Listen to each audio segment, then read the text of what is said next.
अभिमन्यु अपनी चेयर पर बैठा हुआ था। चेयर बार बार हिल रही थी और अभिमन्यु बहुत ज़्यादा टेंशन में था और कुछ ना कुछ सोचे जा रहा था। वो अपने माथे पर हाथ रखे हुए था और अपने बाल को नोच रहा था, जैसे मानो उसे बहुत टेंशन हो। तभी उसे अचानक से एक फ़ोन आता है। फ़ोन उठाने के लिए उसके हाथ काँपने लग जाते हैं और वो काँपते हुए हाथों से फ़ोन को उठाता है। जैसे ही वो फ़ोन को उठाता है, फ़ोन को उठाने के बाद वो बोलता है, हाँ डॉक्टर। तभी डॉक्टर बोलता है, अरे भाई तूने हमें क्या पागल समझ के रखा है। 2 दिन से हमने तेरी माँ को हॉस्पिटल में एडमिट किया है, ना तो ऑपरेशन का पैसा दे रहा है, ना तो हॉस्पिटल के बाकी चार्जेस पे कर रहा है। अरे तुम गरीबों को क्या हमारे ही हॉस्पिटल मिलता है एडमिट होने के लिए।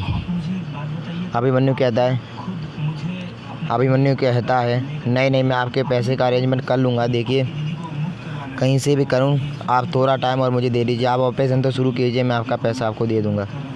अरे नहीं, ऐसा नहीं होता है। तुझे पहले पैसा जमा करना होगा। मैं हॉस्पिटल का मालिक नहीं हूँ, मैं भी वहाँ पर काम ही करता हूँ और अपनी मर्ज़ी से मैं कोई डिसीज़न नहीं ले सकता।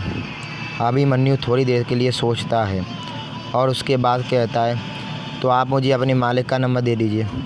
अरे पागल है क्या, मालिक बहुत गुस्सैल है। अगर उसे पता चल गया मैंने तेरा नंबर दिया है तो वो मेरे को भी नौकरी से निकाल सकता है और वैसे भी वो नहीं मानेगा। अभिमन्यु कहता है, आप मेरे लिए इतना तो कर ही सकते हो। वो कहता है, चल लेकिन मेरा नाम मत बताना दो।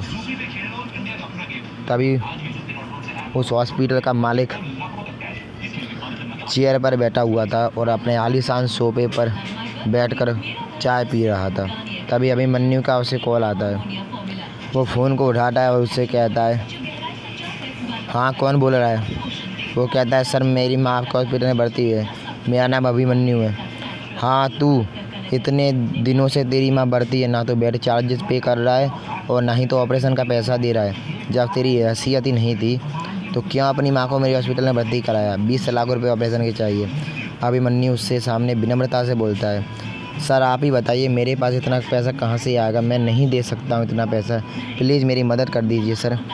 देख मजाक मत कर, ऐसे नहीं चलती है दुनिया।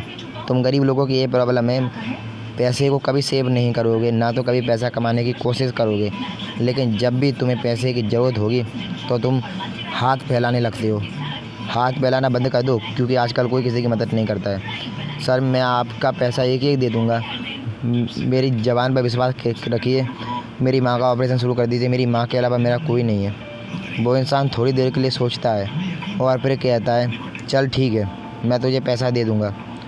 अभिमन्यु को ये सुनकर बहुत हैरानी होती है, क्योंकि जो इंसान अब तक उससे मना कर रहा था वो अचानक से मान कैसे गया। वो कहता है, जी धन्यवाद सर आपका। नहीं रुक, पहले मैं पैसा तो दे दूँगा, लेकिन उससे पहले तुझे मेरे कुछ काम करना होगा। अभिमन्यु को ये सुनकर दोस्त तो बहुत हैरानी हो जाती है कि कहीं वो उससे कोई गलत काम तो नहीं करवाना चाह रहा है पैसा देने के बदले। अभिमन्यु कहता है, मुझे क्या काम करना होगा आपका। तभी वो गुस्से से कहता है, पैसा चाहिए ना तुझे, अपनी माँ का इलाज कराना है ना, तो मैं अपने घर का एड्रेस भेज रहा हूँ, उस एड्रेस पर आ जाना और एक डॉक्यूमेंट को साइन कर देना, बस और कुछ नहीं करना है। अभिमन्यु अपनी माँ से बहुत प्यार करता था। वो जानता था कि कुछ गलत हो सकता है, लेकिन उसे अपनी माँ की जान भी बचानी थी। कई बार सिचुएशन ऐसी आ जाती है कि आप उस सिचुएशन में कुछ भी नहीं कर सकते हो।